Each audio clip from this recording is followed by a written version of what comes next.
Greetings comrades, my name is Gigantos and today marks 700 years since Dante Alighieri died. For those of you who haven't seen my Dante Day video earlier this year, Dante Alighieri was one of the most... In the literature world, he was one of the most important people in history. And I'd also say in the theological and... In the theological world, and also in how our society views certain aspects of theology, such as hell, Dante Alighieri was also quite significant in that as well. So he was definitely one of the most influential people in history. Dante Alighieri was born in the Republic of Florence between, let me get the date right, May the 21st to June 20th in 1265, and he died on the 14th of September in 1321. His life is definitely worth a few movies to make. Okay, he grew up in Florence, his city. He loved it. He grew close to the arts and would become a great poet. He fought the Ghibellines once, a rival political faction that was going around throughout the Italian peninsula and all the other Italian republics. And then Dante Alighieri would be exiled from Florence because Florence was controlled by the Black Elves. So he was exiled from his city, and he really didn't like the Pope after that, and his sorrow is expressed quite heavily in some of his writings. He did marry and have 3 children, although his true love, his beloved Beatrice, they met when they were still, I think, early double digits, when they were children. However, he was already in an arranged marriage with someone else, and so after a few years he would marry that woman, and then Beatrice would marry someone else. And he would meet her again at another point in their lives, so the second time they ever met, and he still loved her. However, she would die shortly after marrying, and her death would break him quite severely. Now, Dante Alighieri is most known for his work, The Divine Comedy. I mean, he wrote many other literature works and political works, but The Divine Comedy is the greatest of them all, and it is the greatest Christian epic in history. Though technically a Catholic epic, because it also contains huge amounts of Catholic theology. Now, as you can see from the title of this video, it's a bit more personal than that for me. I'll give you the whole story about how I returned back to the faith and became who I am now when I reach 1,000 subscribers. But Dante Alighieri definitely did contribute in helping me towards that. And I'm going to be basically explaining to you how he made me understand God better. So back when I was in my second year of college, okay, so last year, actually, so just at the very beginning, I was reading, oddly enough, Dan Brown books. So I was reading his book Inferno, and I was quite interested in what he was talking about, the Divine Comedy, and how it was meant to shape our picture of hell, because this was shortly after the movie Inferno came out. So I asked my parents for it for Christmas, and they got it for me. So thank you, parents, for that. And so I was reading it mostly on the trains to and from college. And I'll say it definitely changed my life. It definitely changed my life and helped shape me for the better. And to this day, it's absolutely helped me understand aspects of theology. There are 4 parts to this. I mean, 3 main parts, but technically there's 4 because there's an introduction. But the Divine Comedy is about Dante's journey through hell, purgatory, and heaven. And in it he explains how people are classified in it, why there are certain levels in it, where aspects of Christian theology, and it's absolutely brilliant in how it works. When I read about his description of hell, I know that people always picture hell as a burning place, but the way Dante described it, he didn't just picture it as a burning pit. He went to a lot more with what's called poetic justice. If someone did a certain sin, the punishment would fit that sin appropriately. So it's not necessarily just burning the gluttonous. They're chased by Cerberus in the lowest levels of hell, where he eats them, he excretes them, and from the sludge left behind, they slowly reform, only to be eaten again later.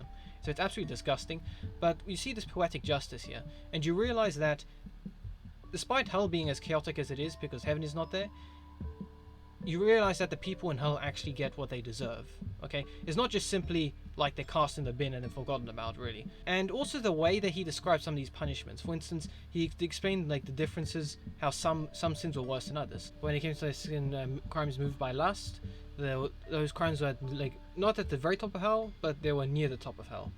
And then the sins concerning betrayal were at the very bottom. And in a way Dante was trying to explain it, was that some sins move us further away from God, and so sins of betrayal are worse than those of lust. Though we may disagree with this categorizing today. And some of the ways he described these sins, for instance, those who had betrayed, those who were betrayers, because they had betrayed God, they were so distant from Him that the flames and stuff we would typically imagine, they weren't punished in flames. No, they were frozen in the Cocytus River. I believe that's how you pronounce it. And so they were frozen there, where they had the freezing cold wind blowing over them and stuff, and it was horrendous. And even Satan himself was at the very bottom of that, where he was chewing on Cassius, Judas, and Brutus.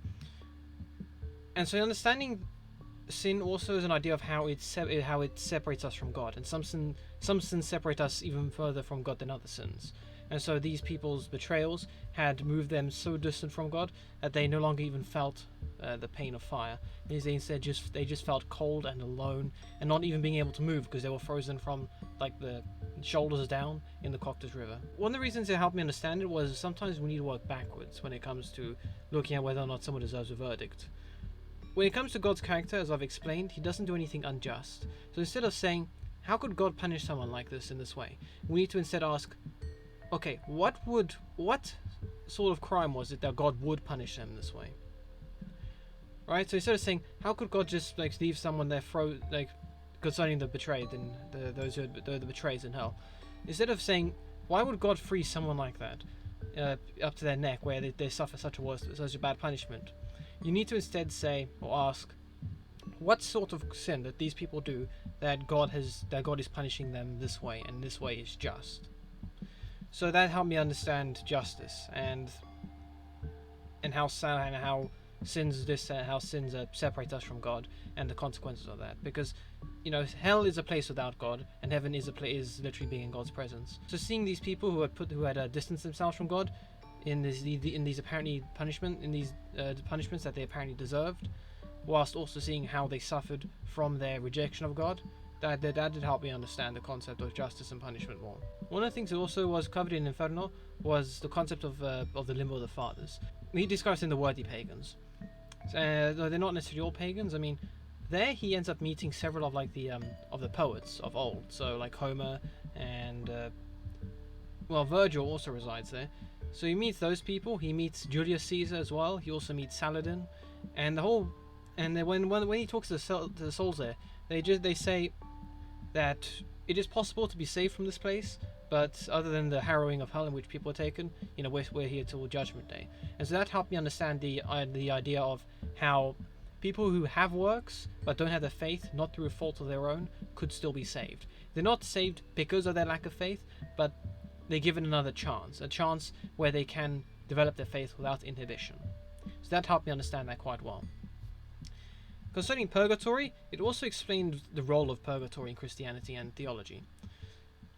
I know we don't see purgatory as some sort of replacement hell or anything. No, we see it as a process of purifying. And in the Divine Comedy, we see this in several ways. For instance, the gluttonous have to basically fast as they walk around this tree with fruit. The point is, this is meant to make them control their hunger. It's meant to control their gluttony. The those who are consumed by lust, you have to basically go through a burning fire, calling out the sins of like Pasiphae and Sodom and Gomorrah and stuff. And that's meant to basically just purge them of sin. Okay, it's meant to, because obviously God does forgive our sins, but we need to. But even if He forgives our sins, this is meant to help purify us to be more like Jesus, so more loving, more charitable, and everything.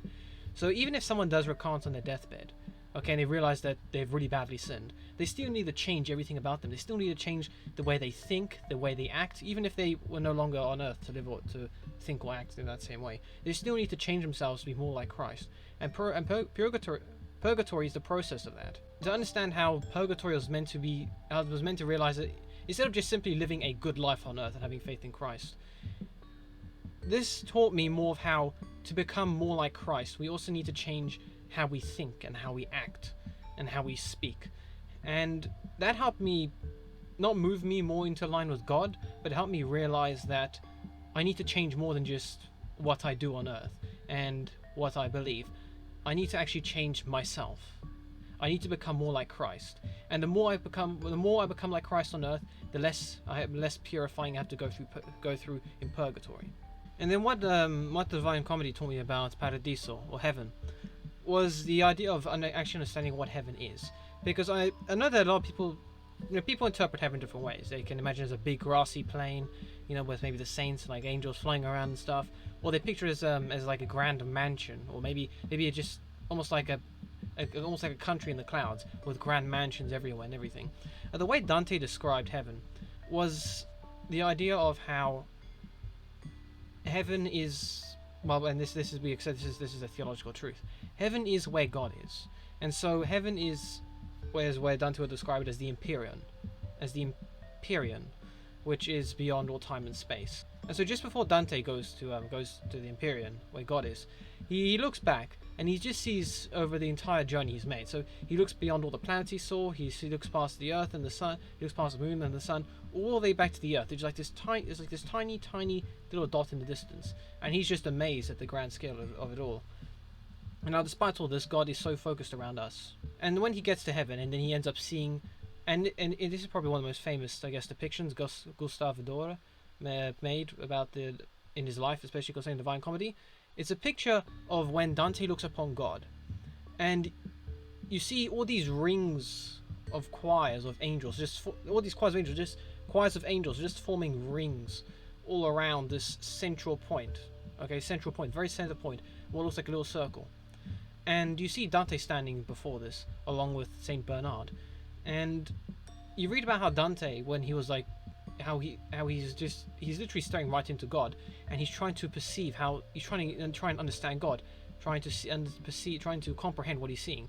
And eventually he just goes, I'm just going to stop trying to understand this myself, because I can't do it through my own effort. Okay, it's not a flight for my wings. And then in a moment that he can't exactly describe it, or put it into words, he achieves a moment of realization, in which he says that his soul becomes aligned with God, and then he just realizes he's able to comprehend God in a sense, and he realized that God is, and this is the last line from the Divine Comedy, God is the love which moves the sun and the other stars. And so he sees God as the source of everything. He is the source of, obviously, or the source of all light, of not all knowledge and everything. And it's literally been enlightened on his journey towards heaven. And he then just sees how God's love for everything just moves everything. So God's love moves all the celestial spheres that he's above. He's beyond them all. But all the stars in the heaven, all the stars and the planets in the heavens, all of them move because of God's love. All of the animals and life forms on earth, they all move because of God's love. And just a sheer understanding he has of that. When I read that, it took me a while to really understand what he was trying to say. And I had to actually go on Wikipedia to see a review of what this was trying to say. And I realized it, and I thought, wow. And so since I finished the Divine Comedy, it's definitely changed me. The understanding of justice, like, okay, obviously there's a whole bunch of other cardinal virtues and others, and theological virtues and all that, but understanding justice, understanding the definition of justice, understanding the source of all justice, for me, that's been quite a major help in understanding more about the character of God, and in understanding who he is as not just a glowing circle, really, but just literally the source of all love, the source of the love that moves everything, the source of the love that his son was on the cross and died for our sins. And to understand all that has been a major goal for me to try and achieve. Because I'm not saying I'm gonna, like, the moment I understand this, I'm gonna click into place within God, and I'll be like all, like, super holy and everything. But I understand it's a process to go through. And so in a sense, as Dante described it, in a sense, to try and align myself to be with Christ, to try and align myself with him, as well as trying to understand him. And because I understand him, I can try and align myself with him. And because I try and align myself with him, I become closer to understanding him. This constant process of working to be closer towards God, changing me to be more like him. That's something that the Divine Comedy has started a journey for me to undertake. No, it wasn't a moment of realization for me. It was just more of a series of moments in which I started actually trying to comprehend what Dante was trying to tell me and everything. Because even if Dante isn't a mystic of the church, okay, even if he isn't a mystic or a prophet, even though he never claimed to be one, or even if this wasn't a divinely inspired work, Dante's understanding of this has actually helped me become closer, I feel, become close towards God. I'm not saying I'm going to start spouting prophecies or anything, no. But for me personally, the way he tried to understand God, you realize the whole purpose of Christianity is more, I'm not trying to say it's a relationship, it's like, you know, it can only be described as a relationship with Christ, because it's more than that, it's a religion as well.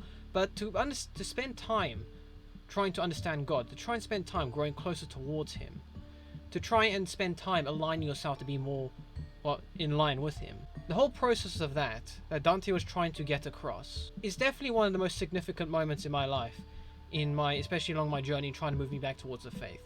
If I hadn't read the Divine Comedy, I doubt I would probably, even if I had started trying to go on my journey, I probably wouldn't be as developed as I am now.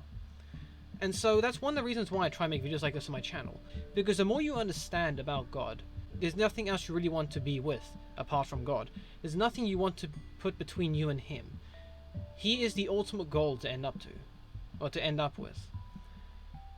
And the same, I guess, realizations that I got from reading Dante's Divine Comedy, in seeing how he used theology to justify his points, how he used examples, even if the people that he mentioned are in hell, heaven, or purgatory, even if some of them aren't, the way he was trying to use examples of what they did in life, because he was judging what they were doing in life, okay? He didn't have access to their hearts like God did.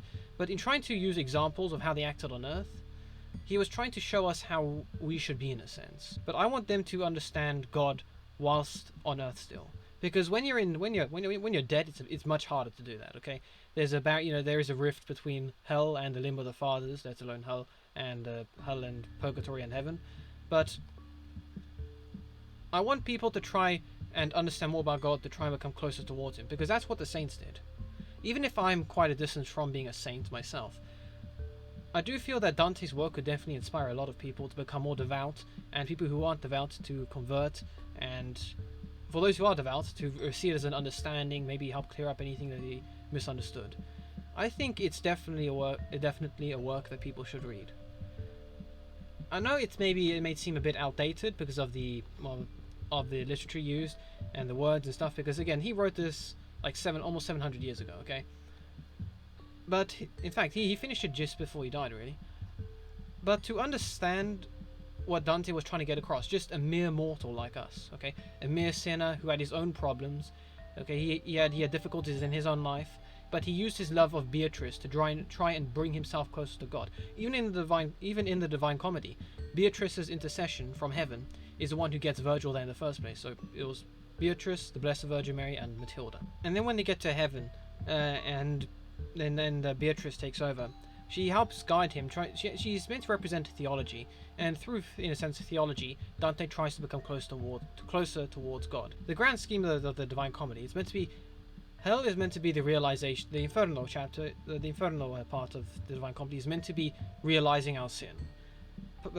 Purgatorio is meant to be atoning for our sin, and Paradiso is meant to be making ourselves holier, becoming close towards God. And theology is, and Beatrice's theology is helping Dante do that. Okay, I'm not saying I'm a Beatrice necessarily, but if I can help people become close towards God, that they are eventually so in tune with God that they don't think any like heretical thoughts.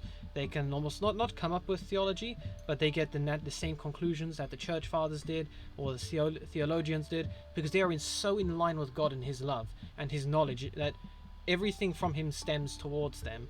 All the gifts that he has is given to them, obviously the communicable gifts, so that they effectively become almost like the image of Christ on earth. I'm saying that they're meant to be literal saints on earth.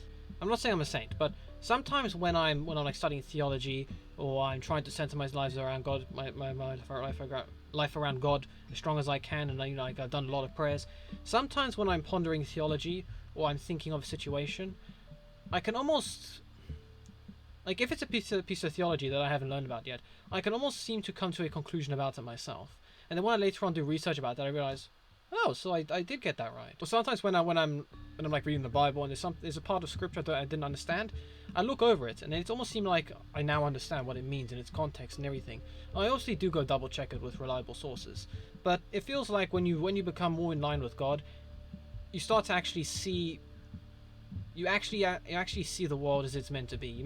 You see what he's trying to tell you, really.